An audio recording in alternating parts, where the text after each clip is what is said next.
ప్రస్తుత కాలంలో ప్రతి ఒక్కరూ సోషల్ మీడియాలో అకౌంట్ను కలిగి ఉన్నారు.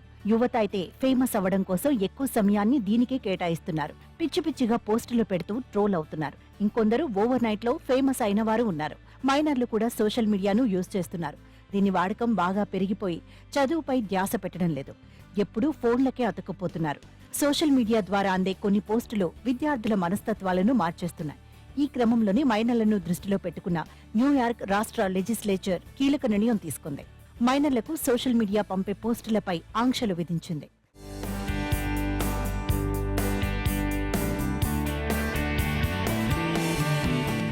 సోషల్ మీడియాలో కొన్ని అభ్యంతరకర పోస్టులు కనిపిస్తుంటాయి. వాటిని చదవటం, చూడటం ద్వారా మైనర్లు చాలా అడిక్ట్ అవుతున్నారని న్యూయార్క్ అధికారులు గుర్తించారు. ఈ క్రమంలో మైనర్లు దురలవాట్లను నేర్చుకుంటున్నారని గుర్తించారు. ఇలాంటి పోస్టులపై ఆంక్షలు విధించాలనే ఆలోచనతో న్యూయార్క్ లెజిస్లేచర్ బిల్లును ప్రవేశపెట్టింది. ఈ బిల్లు ప్రకారం కొన్ని రకాల పోస్టులను మైనర్లకు అందించకూడదు. బాలలకు హాని కలిగించే పోస్టులను దూరం చేయడమే లక్ష్యంగా దీన్ని తెచ్చారు. సోషల్ మీడియాలో వారు ఫాలో అవుతున్న అకౌంట్ల ద్వారా మాత్రమే అనుసంధానమై ఉండేలా బిల్లును రూపొందించారు.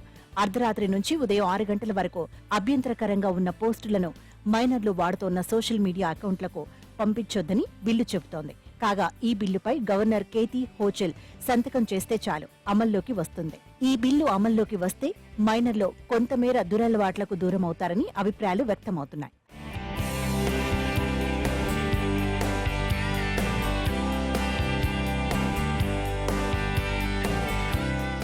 న్యూయార్క్ లోని పిల్లల తల్లిదండ్రులు కూడా ఈ బిల్లును స్వాగతిస్తున్నారు. తమ పిల్లలు మానసికంగా సమస్యలు ఎదుర్కొంటున్నారని చెబుతున్నారు. సోషల్ మీడియాలోని కొన్ని పోస్టులను దూరంగా ఉంచడం ద్వారా వారికి మంచి జరుగుతుందని ఆశాభావం వ్యక్తం చేస్తున్నారు. కానీ టెక్ ఇండస్ట్రీ మాత్రం ఈ బిల్లును వ్యతిరేకిస్తోంది.